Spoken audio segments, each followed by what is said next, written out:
What's up guys? Guys, alam kong na-curious kayo bakit nyo pinindot yung video na to. Kasi nabasa nyo na may investment. Number one investment bilang security guard. Ano tong investment na to? So ito yung pag-uusapan natin guys. Alam ko na na-curious kayo, gusto nyong yumaman siguro, gusto nyo magkapera, kaya pinindot yung video na to. So pag-uusapan natin yung guys, kung anong dapat number one investment ng mga security guard para maabot natin yung pinapangarap natin, yung kaginawaan ng buhay. Okay guys, kaya tara guys, pag-usapan natin.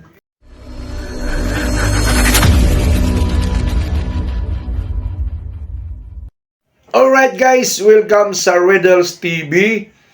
14 years bilang security officer, security guard. Okay guys, pag-uusapan natin guys kung ano tong investment na to, number one investment para sa ating mga security guard. Pero bago ang lahat guys, baka bago pa kayo sa channel ko, napadaan kayo, nagugulat kayo, bakit may nakasando, mahaba buhok, may earrings, may biguti, hindi mukhang officer, hindi mukhang security guard, at nagsasalitang security officer, security guard. Kasi guys, ako po ay isa ng retired na po ako. Isa na po akong self-employed ngayon, okay? So kung kayo po guys ay naghahanap ng mga video regarding paano mag-apply ng security guard, ano ang dapat diskarte bilang security guard, at tulad ng pag-uusapan natin ngayon, ang number investment bilang security guard, dalawin nyo yung channel natin guys. Ayan. Pag naandyan na kayo sa channel ko guys, pindutin nyo yung playlist guys. Ayan, playlist. Ayan. So pag napindot nyo na guys, lalabas yan. Ayan, lalabas. So puntahan nyo yung Security Guard Matters. Yung Security Guard Matters. Pero marami tayong video dyan guys. Informative lahat ng mga video natin guys. Pindutin nyo, panoorin nyo yung mga video na yan. Baka makatulong sa inyo, makapagbigay ng tinatawag na value o kaya mag-guide kayo. Kasi yung mga video guys, hindi napapansin yan. Kasi bakit? Hindi naman tayo sikat. Pero ang value ng mga video na yan guys, ay masasabi ko sa inyo na alam ko makakadagdag kaalaman sa inyo at makakapag-guide sa inyo. Lalo na kung medyo nasa kabataan pa tayo. Okay? So yan ang mga ipagyayabang ko sa mga video ko yan na kung inyo niyang dalawin ay mabigyan kayo ng information regarding sa buhay-buhay. So ngayon guys, ano ba tong number one investment supposed to be dapat ng mga security guard? Alam nyo guys, ako ay alam kong pag nalaman nyo to, sigurado magpapatay na kayo ng video. Ay yan lang pala yung sinasabi ko. Yan lang pala ang pinagyayabang mo. Hindi, I hope na matapos nyo to guys para maintindihan nyo bakit siya number one. Pero kung papatayin nyo dahil nalaman nyo na, gusto nyo lang malaman dahil gusto nyo magkapera, hindi nyo malalaman kung ano yung ibig sabihin ko sa video na to. Okay? So, ano ba tong number one na investment dapat ng mga security guard? Okay? Kasi ako guys, nung nag-officer ako guys, ang daming nagpapabaya nito. Ang daming hindi binibigyan ng halaga ito. Pabaya ang mga security guard, kaya bigla-bigla na lang ay nagugulat sila. Tinamaan na pala sila ng medyo alanganing sitwasyon kasi nga hindi nila binigyan ng number one investment supposed to be dapat sa sarili nila. Okay? So ano ba tong number one dapat supposed to be na investment ng isang security guard? Ano ba to dapat? Anong investment ba to? Ang tinutukoy ko guys ay ang investment sa kalusugan. Okay, patayin mo na yung video kasi nalaman mo na eh. Yan lang pala eh. Okay guys, ang kalusugan guys, another dyan, yourself, para sa sarili mo. Okay, para sa sarili mo. Ikaw yung nagtrabaho. Remember guys, ikaw yung nagtrabaho. Ikaw yung breadwinner. Bigla ka ngayon nagka-problema sa sarili mo. Kaya mo ba bang kumita? Diba hindi? Number one, sa problema ng mga gwardiya guys, ay sa health, ay ang mental health. May follow-up video ako dyan panoorin nyo. May follow-up ako dyan, mental health. Yan ang number 1 at pinakadelikado sa lahat pag nagsisecurity guard tayo. Anyway, focus tayo sa kalusugan. Nung ako nag-o-officer guys, nagpanukala ako ng jogging during Sunday. Tapos may mga tinatawag kaming, nagpanukala rin ako ng palaro ng basketball. Alam mo ba yung mga security guard guys, nagalit sa akin. Bakit? Ang dami ko raw kaartihan. Ang dami ko raw pahirap sa kanila. Isipin nyo ha, para sa kasarili yung kalusugan na yon, pero nagalit sa akin. Pero later on, na-enjoy nila yung process at nalaman nila yung meaning ng ginawa ko, ay naintindihan na nila ako. Ito guys may mga security guard na bigla-bigla na lang natumba sa duty. Yung pala, mataas na ang BP, mataas na ang sugar. Marami akong tauhan dati na namaga yung paa, binaliwala lang. Yung pala, creatinine tumaas na, may sakit na sa bato, at bigla na lang natumba. Yung ibang security guard, ganito yan guys nagpapatuyo ng pawis. Nagpapatuyo ng pawis. Kadalasan yan, comment kayo mga gwardiya dyan. At ginagawa ng mga security guard, lalong nasa parkingan, pumupunta sa aircon kasi nga daw pawis na pawis siya. Napapakamot ako sa ulo. Sabi ko, bakit mo ginagawa yan? Kung mapulmonya ka, mabronchitis ka, alam mo ba kung magkano gastos? Anong sagot sa akin? Pulmonya agad? Bronchitis agad? Hindi ba pwedeng ubo muna? Wow! Ganito kasi yan guys. Yung mga habits natin na unhealthy, hindi magre-resulta agad yan. Kasi lalo na kung malakas pa yung katawan mo, hindi magre-resulta agad yan. Pero later on, mag-iipon-ipon yan. At yun na, bigla na lang sisingilin ka. Pag ang kalusugan na naningil, pati pato mo, taya mo na. Kasi gusto mo nang kunin, ibalik ang iyong kalusugan. Kaya ako ginagawa tong video na to, kasi nga, para ma-remind kayong mga security guard. Noong aming agency guys, meron kaming health card. Health card ba? Health card. Alam niyo health card? Meron kami noon. Hindi lahat ng agency meron yan. Kami lang sa agency, ewan ko lang sa iba, pero kami may health card kami.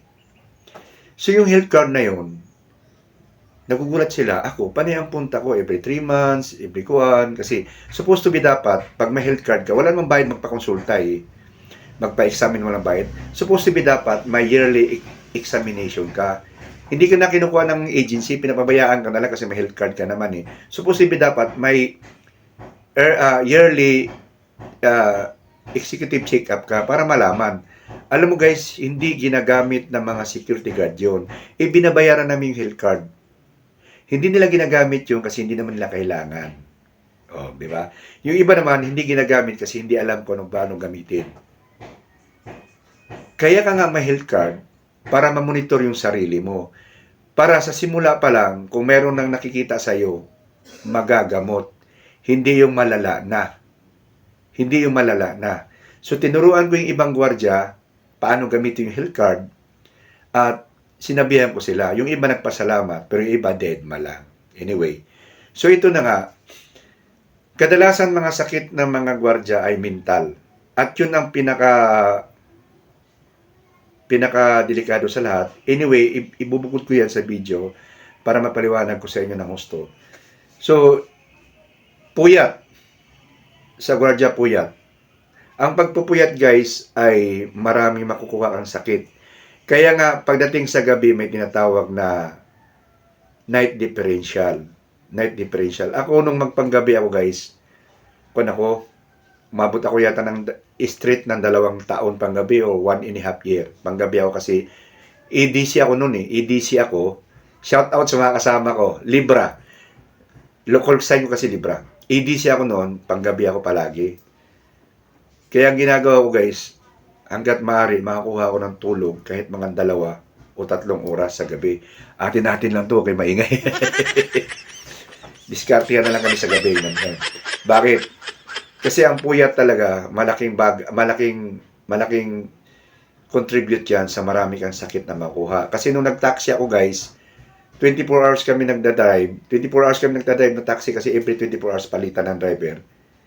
Nakakuha ako ng tinatawag na anxiety at saka tinatawag na palpitation ng puso ko. Yon doon sa pagtataksi ko. So, nakuha ko yon at mabuti na lang na-monitor ko. So, kaya tumigil ako sa pagtataksi. Pagpupuyat. Ayan, malaking kuwan yan, pupuyat. Alam mo yung ibang gwardiya guys, nagpuyat na nga sa gabi, nagbibisyo pa sa araw, yung tutungit, hindi natutulog ba, tapos ganun. Kaya, isa yan sa mga kuwan ng pabaya kayo. Tulad yan, pagod na, puyat na, umiinom pa ng energy drink. Hindi ako magbabanggit ng energy drink guys, pero ang laking kuwan yun, tama sa puso, sa bato. So, dapat namomonitor natin yan at yung BP natin at saka yung sugar natin. Tandaan nyo guys, may isang artista na komedyante siya na picture kay Julius Babaw. Yung sino yung parang maliit siya na kalbo na nga siya. Na-stroke siya ba? Ngayon, tinanong siya ni Julius, ano bang wish mo ngayon sa Panginoon? Sinabi niya. Ang sabi niya, ang wish ko lang na sana makapag-CR ako na wala ng alalay. Isipin mo yan guys ha. Yun lang ang wish niya, makapag-CR siya na walang alalay. Bakit? Hindi niya na kayang pumunta sa CR na walang alalay. Kaya ko ginawa tong video na to para i-remind sa inyo na hindi nyo kayang gawin, hindi nyo kayang abutin ang lahat ng pangarap nyo kung ang kalusugan nyo ay hindi nyo bigyan ng investment. Kadalasan sa mga gwardya, walang pakialam sa kinakain. Kain. Todo kain. Wala nang pakialam. Hindi na sinisilik, lalo na yung mga kabataang gwardya dyan. Ang masaklap dyan, kung tamaan ka na, bata ka pa. Okay, kailan tamaan kami, mga matatanda na, kasi may journey na kaming na-accumulate. Kung tatamaan kami, pero mas maganda pa rin yung matanda na tayo, malusog pa rin tayo, di ba? So, kung ikaw bata, tatamaan ka na mas maaga, pagsisihan mo, di ba? Kasi hindi mo binigyan ng number one investment ang kalusugan mo. Tandaan mo yan. Hindi mo kayang gawin na ang pangarap mo kung nawala na yung kalusugan mo. So, dapat mag-invest ka niyan. Ano bang dapat gawin sa kalusugan? O, di ba? Anong dapat gawin? Yun na nga. Nasa iyo lang yan. Kung ano yung kinakain mo, hindi yun ang maaani mo. Di ba? Hindi ka nag-exercise. Tingnan mo yung mga ibang gwardiya dyan. Nalalaki na ng tiyan. Baka sabihin nyo, ikaw nga, malaki tiyan. Malaki nga tiyan ko. Yan, malaki nga tiyan ko. Pero, kinokontrol ko. Anyway, hindi naman natin maiwasan yung ibang sakit. Pero, mas maganda kung mag-invest kayo. So, exercise. Ang stress, hindi maiwasan yan. Pero dapat, may stress reliever tayo. Ano ba yung stress reliever natin? Ako kasi ang stress reliever ko, mga anak ko eh. I love my home. Pag uwi ko sa bahay, nawala yung pagod ko bali sa mga anak ko. Ngayon, kung wala kang anak, binata ka, di siya syuta ka, magsyuta ka. O, di ba? Doon ka sa babaeng mahal mo, ganun. Okay? Huwag naman yung mababae kayo. Kung babaero kayo, di bahala kayo sa buhay nyo. Basta ingat lang kayo kasi may mga sakit ngayon sa sobrang dami ng babaeng dumating sa buhay mo. Baka magkasakit ka naman. O di wala yung kalusugan mo. Pangalawa, yung yearly check-up natin, huwag natin pabayaan. Hindi nagpapacheck up ang mga kabataan. Bakit? Malakas katawan nila eh. Ang yayabang ba ng kabataan, malakas katawan nila. Investment nga eh. Diba? Mag-invest ka sa sarili mo. Pangalawa, magtabi ka ng pera para sa kalusugan mo rin. Kaya naman hindi ako nagpapacheck up dahil wala akong pampacheck up. Wala akong payad pang bili ng gamot. Eto na. Sige, okay, wag ka na magpa-check up, wag ka nang kuwan. Kung tamaan ka na ng sakit, saka nga ngayon bumili ng gamot. Ang mahal ng gamot ngayon. Kung samantalang nag-yearly check-up ka, isang beses ka lang pa-check up, okay naman yung katawan mo, walang problema, o di panatag ka. 'Di ba? Siyempre dasal, walang ibang number one na kuan, kundi ang guidance sa taas. Pero ang ibig ko sabihin, i-invest nyo ang... Okay guys, marami akong kapitbahay ko, bayaw ko, bayaw ko, yung asawa ng kapatid ko, ginawa to Yung kapitbahay ko, guardia siya, security guard siya sa mall, naka-assign siya sa parkingan. Ngayon, malaki siyang tao laki katawan niya. Pagka sa parkingan siya, pumupunta siya sa may tinatawag na mahangin dyan sa may entrance ng mall, di ba? Yung lamig tsaka yung init.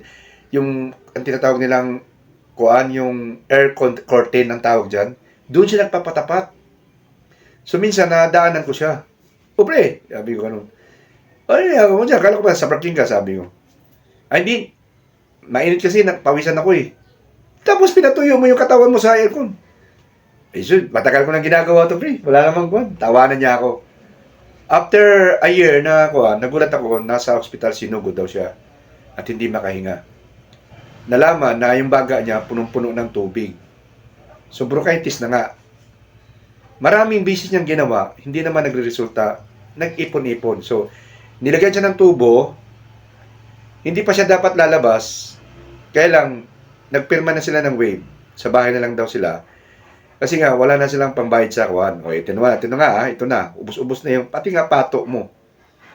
Kaso lang, binigyan sila ng reseta na inunin nyo to, kasi hindi na nila nabili, kasi siya lang nga lang nagtatrabaho sa pamilya nila So, hindi na nila nabili. Ayun. Lumala yung sakit niya, tinakbo siya sa ospital ulit, kasi wala na. So, nasa langit na siya. Ang bayaw ko naman ganun din. Ang bayaw ko, nagbubuhat, malakas ang katawan, malaki sa katawan niya. Talagang bulkol na bulkol kasi nag-gym Kaso lang ginawa naman niya, gabi, duty siya. Since warehouse sila, walang kalaban, tulog-tulog lang. Pagdating maga, pahinanti. Yung labor ka ng sasakyan, di ba? So, 24 hours, hindi siya nakakatulog ng tama. Ang sabi niya, natutulog naman daw siya sa duty. So, ang duty niya sa pahinanti, Lunes to Biyernes. So, pagdating ng Sabado, umuwi sa bahay ng kapatid ko. Siyempre, isipin nyo guys, kahit sabihin mo natutulog ka sa duty nyo, hindi tulog bahay yun. Hindi pahinga yun na tama.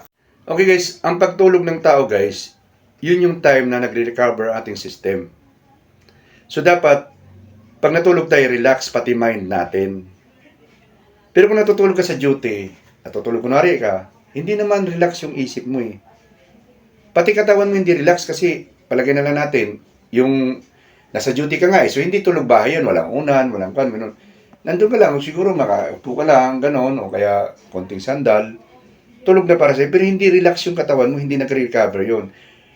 Since ginawa ng bayaw ko yun guys, within 2 years niyang ginawa yun. So, may sweldo siya sa security guard, may sweldo siya sa pinante, kaya pag uwi niya sa bahay nila, paldo-paldo siya. Ang bilis nga ng asenso nila kasi nga, paldo siya may trabaho din yung kapatid ko kasi nurse din. So, paldo siya. But guys, after a year na, siningil na siya. Nanginig na yung katawan niya, ganun-ganun na siya. Hanggang sa palala ng palala. Nung panahon na hindi na siya nakapagtrabaho kasi hindi na siya binigyan ng duty, wala na siyang pera sa pitaka niya. Ang sabi niya, bayaw, ano bang wish mo sa kwan? Sabi ko lang kasi ginaya ko rin yung mga kwan sa kwan niya. Sabi niya, mawala daw yung nginig niya kahit nasa probinsya na siya manirahan at mangisda, kaya na niyang mamuhay ng simple. O, di ba? Di ba guys? O, kuan ka na, nag-wish ka na sa sarili mo na mabigyan ka lang ng maayos na kalusugan, kahit na mahirapan ka, ay gagawin mo. Basta may kalusugan ka lang. O, di ba? Yun nga guys, pinapaalala ko lang dito sa video na to, na number one investment ay ang kalusugan. Kasi, kahit sabihin mong hindi tayo mayaman, hindi tayo successful na pagkatao, kung may kalusugan naman tayo, kaya nating maging ma-appreciate ang bawat bagay.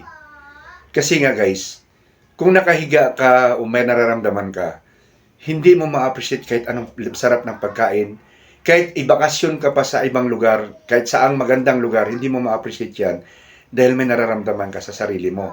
Hindi maganda ang katayuan mo. So kaya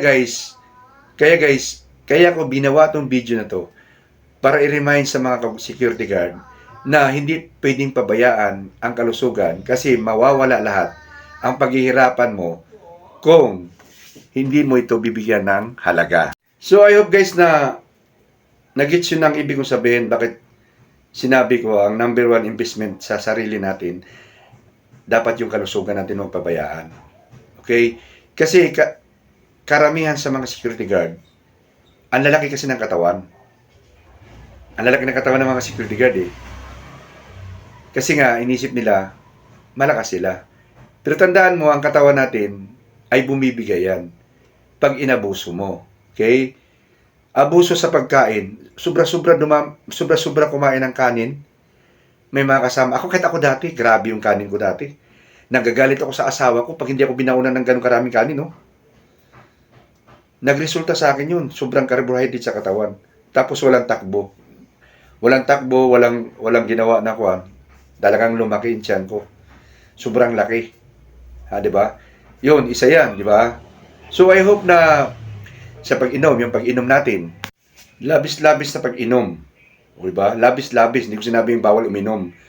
Kasi may mga taong, kahit naman ako nung umiinom ako, stress reliever ko ang pag-inom eh. Okay lang naman yan, moderately nga ang tawag. Drink moderately, diba? Pero yung to the point na gumagapang ka na, ako dati ginagawa ko yan. Ang duty ko dati ay alas 7. So kailangan dapat alas 4 gising na ako, maliligo, tapos babiyahe ako. So sakto alas 7. Nagiinom pa ako dati. Inuman namin umaabot ng alauna. Alas 12 palagi natin. Ilan lang tulog ko. May hangover pa ako minsan.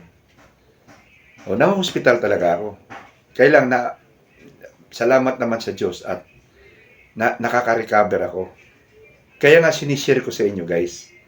Kasi breadwinner ako nung panahon na yon. Nag-aaral ang mga anak ko. Pinapabayaan ko sarili ko. Hindi ko binibigyan ng investment sarili ko. Mabuti na lang naawa sa akin ng Diyos. Naka-recover ako at naitaguyod ko yung mga anak ko. Kung hindi, ano mangyayari sa mga anak ko? Hindi sila matatapos. Baka pariwara ang buhay nila ngayon. Kasi nga, sa aking walang kakwinta-kwintang hindi binibigyan ng halaga, hindi binibigyan ng investment ang aking kalusugan. Okay? So kayo guys, alam kong yung iba nagpapatay na ng video kasi nga, yan lang palang ibig mong sabihin eh. Pero I hope nag-gets yung ibig mong sabihin na bigyan nyo ng kahalaga, mag-invest kayo sa sarili nyo. Yung kalusugan nyo, huwag pabayaan. Okay guys? I hope na nag-gets yung point ko guys, mabigyan nyo ng like. Pero kung hindi, dislike na naman nyo guys. Pwede naman yung pindutin yung dislike nyo guys eh. Comment na rin kayo guys, wala ka sa ayos, ganon. Comment nyo.